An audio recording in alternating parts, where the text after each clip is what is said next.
Very interesting fight at light heavyweight as we have Russia's Gadzhimurad Antigulov taking on Russia's Maximus Grishin. And I'm excited about this one because we didn't get to see 100% Maxim Grishin in his last time out, in his UFC debut. And I'll explain why. You can see it up on the screen. Whenever I put the asterisk next to a weight, it's because they're either moving weight classes or they fought totally out of their weight class. And for Maxim Grishin, took his UFC debut on short notice, weighed in at 226 to take on Marcin Tybura. And Matt, I can talk about a couple of recent fighters where we did see Bukauskas cut quite a bit of weight, weigh in at 227 for his fight against Rodrigo Nascimento, and look amazing. That one was on purpose. For Maxim Grishin, though, coming in on short notice, you're typically a light heavyweight, and you're fighting Marcin Tybura that weighs at the top of the scales just about every time out.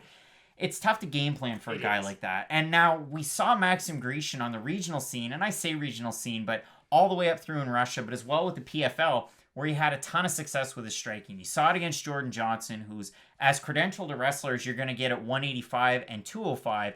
He took the O from Jordan Johnson, who was, I wouldn't say ostentatious enough, but he had enough belief in himself that he could go to the PFL, make quite a bit of money. He went over there, loses to Grishin. In their second fight, it was a draw.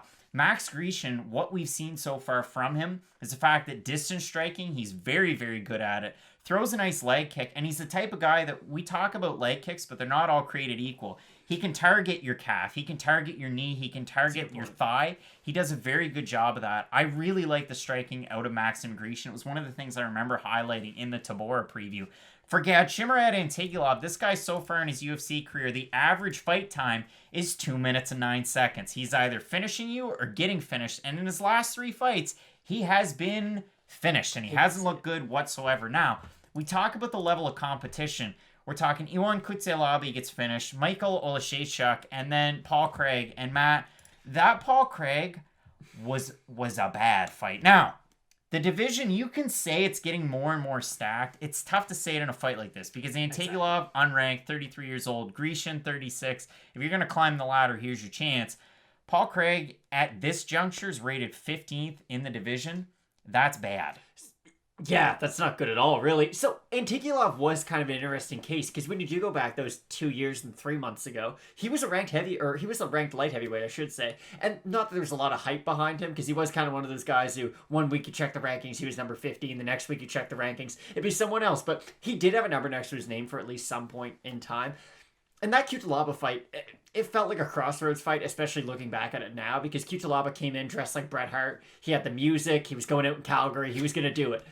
And the story of that fight was, can Antigulov make Kutateladze tired enough to then grapple him?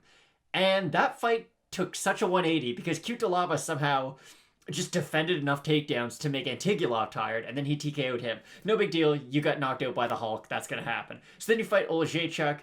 Get knocked out by him. Not the best look, but again, we're dealing with 2 of the better strikers in the division, so you can go on a 2-fight losing streak against those guys. The Paul Craig loss, if you're a grappler, you can't lose by first round submission to Paul Craig. Playing Paul Craig's game, because we all know what he's going to do. He's going to pull guard, and he's going to try to submit you off of his back. I'm not talking bad about his game plan, because it's pretty cool to watch when it actually comes to fruition, but if you're in the UFC, you should know, and especially if you're a grappler, you should be well aware of what Paul Craig's about to do. And for Antigulov to just basically get submitted and not put up much of a fight, I was really down on him after that performance, and I thought that was probably going to be it for him in the UFC, but now they're giving him Max Grishin coming down from heavyweight, and this is probably going to be it for him in the UFC.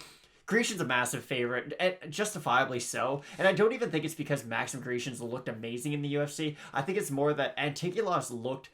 And it's hard to say he's looked old because he is only 33, but you can tell that the miles are starting to get to him. His movement's a little bit more labored. He doesn't have that explosiveness behind his takedowns, because earlier on in the UFC when he was fighting, the Joaquin Christensens of the world. Former common opponent. Yes, former common opponent. He was able to, really start to dominate using his physicality, but that somewhat left him. He reminds me of Dwayne Wade when he kind of started to go out of his prime a little early, because LeBron's still winning titles now, but Wade by the time he was 31, his knees started to go, and that's kind of where Antigulov is. is. He just seems like he's older than his age physically, and I do think that's going to catch up to him in this fight. I think if he can't get the takedown, and if he just gets fatigued in the first round, like we have seen him do as of late, Grishin, like you had mentioned, he can pick him apart from distance. Even if he decided to go for the takedown, I don't think he will, because Antigulov's best way to win, of course, is through grappling. But Grishin on the outside, especially with a tired opponent in front of him, should be able to kind of tee off on him. Yeah, it's kind of like if you put up Brandon Roy against Jamal Crawford in 2020, what's going to happen? Wow. Oh boy. Now, if we look at the total picks over on Tapology, bit of a surprise to me it is.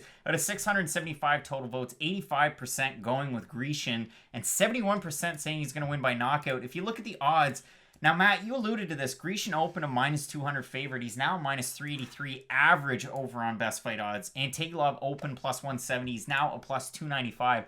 I do find that a bit of a surprise, just seeing where Antigulov, yes, he's been finished in his last 3 fights. He was finishing opponents before that. Grishin hasn't had a ton of experience, obviously, in the UFC, but if you have had the opportunity to watch the fights on the regional scene, and I know I talked about it, but the PFLs and so on and so forth back in Russia, he definitely has taken on some good competition. I mean, we talked about it. His pro debut was against Baga, a guy that we certainly know from that scene. Shane Del Rosario was an early fight about 11 years ago, a guy that ended up in the UFC as well. Joachim Christensen, a win from back in 2012, and so on and so forth. I mean, his only, big loss as of recently, yes, he lost that fight to Tabora, but that's somewhat understandable.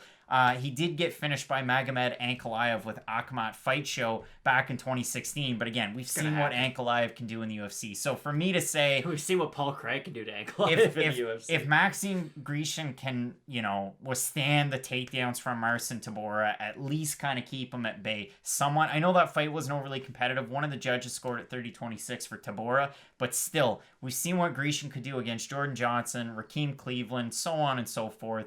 Antigulov's too much of a question mark here. Definitely would still consider it a pass just based on the odds, but I will go with Maxim Grishin here. I agree 100%. Grishin's fought guys who can grapple, or guys who at least have somewhat similar styles to Antigulov.